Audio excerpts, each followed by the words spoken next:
Le doy la bienvenida a Gabriela Santos, directora del IDUCA, Instituto de Derechos Humanos de la Universidad Centroamericana José Simeón Cañas, o la UCA.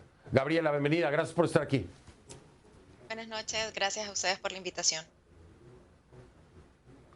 Gabriela, no es la primera vez que escuchamos el tema de desapariciones forzadas. Sin embargo, ya se han podido determinar tres formas en las que esto ocurre.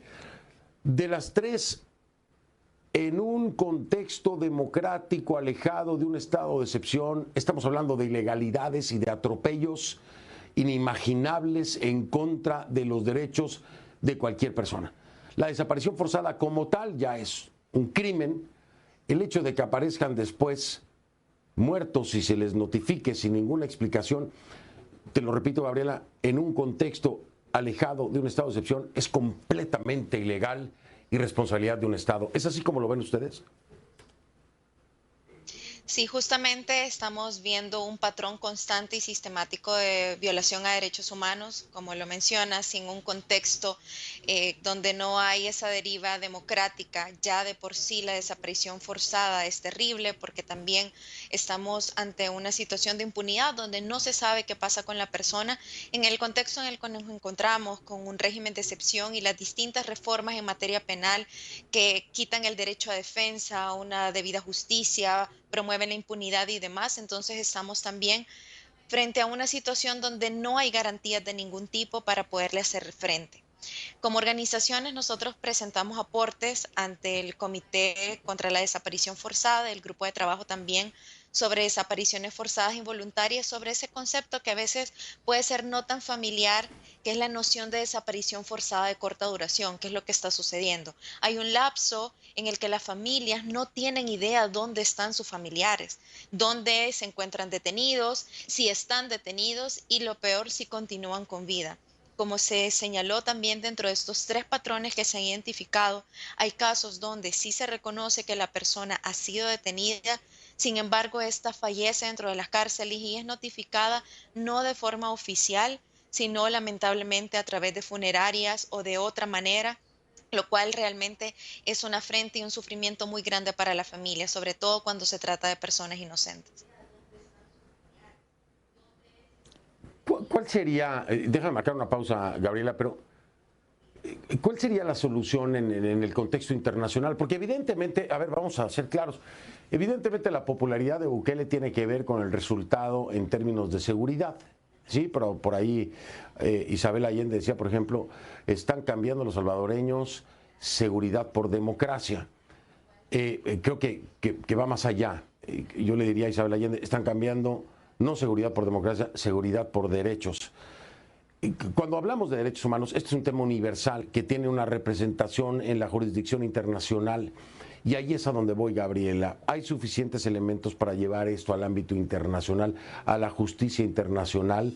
¿O hasta ahora tendrá que ser siempre un tema local, un tema de El Salvador, que por supuesto no tiene cabida? A pesar de todas estas denuncias, explícanos si esto puede rebasar ya a la propia figura de Bukele en el ámbito internacional. Regreso, es Gabriela Santos, directora del IDUCA, Instituto de Derechos Humanos de la Universidad Centroamericana José Simeón Cañas.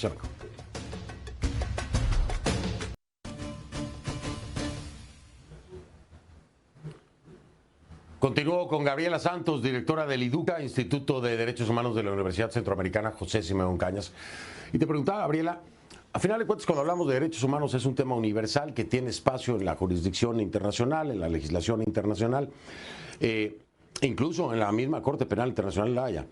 Mi pregunta es la siguiente. Hay demasiadas denuncias ya sobre este tema desde diferentes frentes, de acuerdo a la ONU, de acuerdo a Amnistía Internacional, en fin, te puedo citar una larga lista. Pero parece que todavía es algo a nivel local. ¿Es momento o llegará el momento de que esto rebase a la figura del presidente Bukele y se vaya al ámbito internacional? Porque mientras se quede en el ámbito local, esto no va para ningún lado. Es decir, Bukele seguirá gobernando bajo estado de excepción, seguirán las desapariciones forzadas, temporales o no, y no habrá justicia ni para aquellos que mueren y aparecen en una fosa común, ni para los familiares que reclaman. ¿Qué piensas de esto, Gabriela? Sí, primero creo que es importante comprender que están los sistemas de protección, tanto a nivel nacional como a nivel internacional.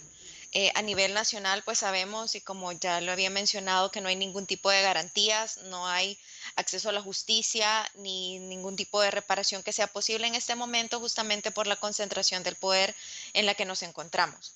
Y la vía que nos quede es justamente activar el sistema internacional de protección, ya sea a nivel regional, que es el sistema interamericano, o a nivel universal.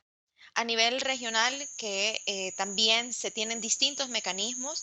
Hace poco, por ejemplo, activamos este mecanismo que son las audiencias temáticas ante la Comisión Interamericana de Derechos Humanos, donde justo algunas de las organizaciones que presentamos estos aportes al Comité contra la Desaparición Forzada participamos en la audiencia ante la comisión, señalando también cuál es la realidad del contexto de derechos humanos en este estado de excepción y también respecto de personas defensoras y periodistas.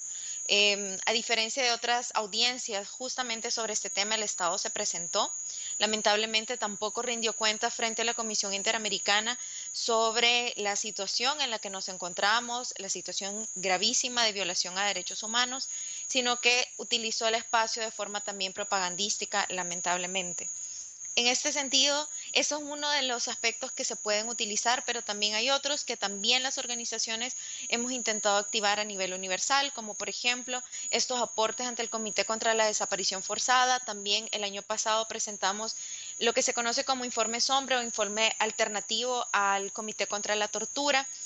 Y lo que queda es activar otros mecanismos también, pero es importante entender que esta estrategia necesita justamente tener mucho respaldo, que lo hay, pero debe de ser de forma también muy argumentada, muy probada para que el caso no caiga ante estas sedes internacionales.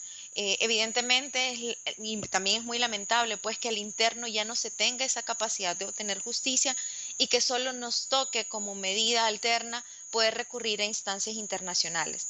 Ahora, creo que también es importante no solamente lo que se hace desde las organizaciones de derechos humanos en la activación de estos sistemas internacionales de protección, sino también cuál es la postura que tienen otros estados y lo que se conoce como comunidad internacional frente a lo que pasa en El Salvador, que también es una situación realmente lamentable que se vea este modelo represivo de Bukele como un modelo que merece ser replicado en la región. Y esa dicotomía que se ha querido instaurar con esa falsa narrativa Exacto. que es o derechos humanos o seguridad, Eh, que no es así, que ex- lamentablemente así se ha concebido. Exactamente. Era lo que te iba a decir, que además que lo tomen como un modelo ejemplo, ¿no, Gabriela? Bueno, oye, me ha encantado hablar contigo. Me tengo que despedir. Te invito en una próxima ocasión para que sigamos profundizando. Abrazo y buenas noches, Gabriela. Muy amable. Muchas gracias, buenas noches. Buenas noches. Ya ven.